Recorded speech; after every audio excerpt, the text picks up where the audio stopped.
আসসালামু আলাইকুম।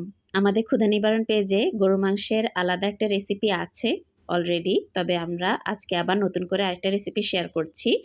গরু মাংস এবং আলুর ঝোল একটু মাখা, মাখা করেই রান্না করেছি। আমরা বেশিরভাগ সময় গরু মাংসটা সম্পূর্ণ মসলা মাখিয়ে বসিয়ে দেই। তবে আজকে যেভাবে দেখাচ্ছি এভাবেও রান্না করি।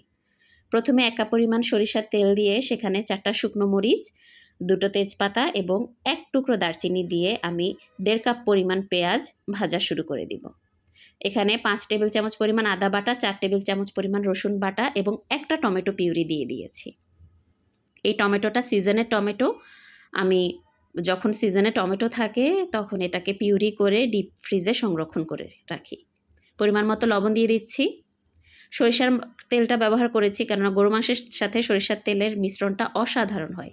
কখনো যদি ট্রাই না করে থাকেন তাহলে ট্রাই করে দেখবেন।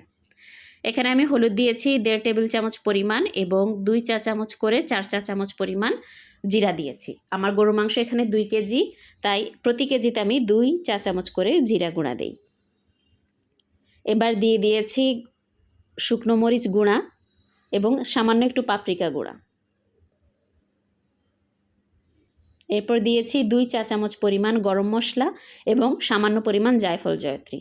মশলাটা কষিয়ে আসলে আমি একটু পানি অ্যাড করে মশলাটাকে আবার একটু কষাবো।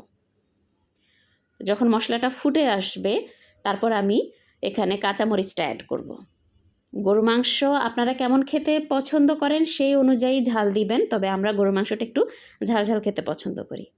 মশলাটা কষানোর পর এভাবে যখন তেল ভেসে উঠবে তখন আমি গরু মাংসটা অ্যাড করব। এবার গরু মাংসটা লো ফ্লেমে আস্তে আস্তে রান্না করব। একদম লো না, লো এবং মিডিয়ামের মাঝামাঝি রাখবেন। যখন গরু মাংসের পানিটা ছেড়ে দিবে তারপর বেরেস্তাটা অ্যাড করবেন। বেরেস্তার ফ্লেভার গরু মাংসে খুব ভালো আসে।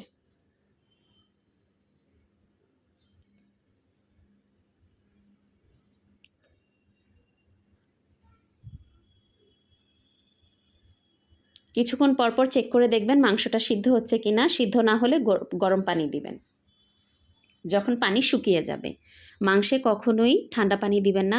গরু মাংসে গরম পানি দিলে মাংসটা শ্রিঙ্ক করে না, খুব দ্রুত সিদ্ধ হয় এবং খেতে ভালো লাগে। যে কোনো মাংস রান্নার সময় আমি পাশে ১ পাতিল গরম পানি রেখে দেই। মাংস যখন সিদ্ধ হয়ে যাবে তখন আমি আলুটা অ্যাড করব। আলু অ্যাড করার কারণে আমি কিন্তু জিরা 1/2 চা চামচ পরিমাণ বাড়িয়ে দিয়েছিলাম।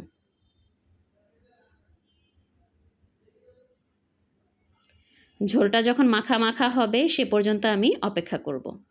গরু মাংসের রান্নার শেষ পর্যন্ত দেখতে হবে যে তেলটা কখন ভেসে ওঠে। যখন তেলটা ভেসে উঠবে তারপর রান্নাটা স্টপ করে দিব। দেখতেই পাচ্ছেন কতটা সুন্দর হয়েছে দেখতে। গরম ভাত কিংবা পোলাওর সাথে সার্ভ করে দেখতে পারেন। কেমন লাগলো জানাবেন। ধন্যবাদ।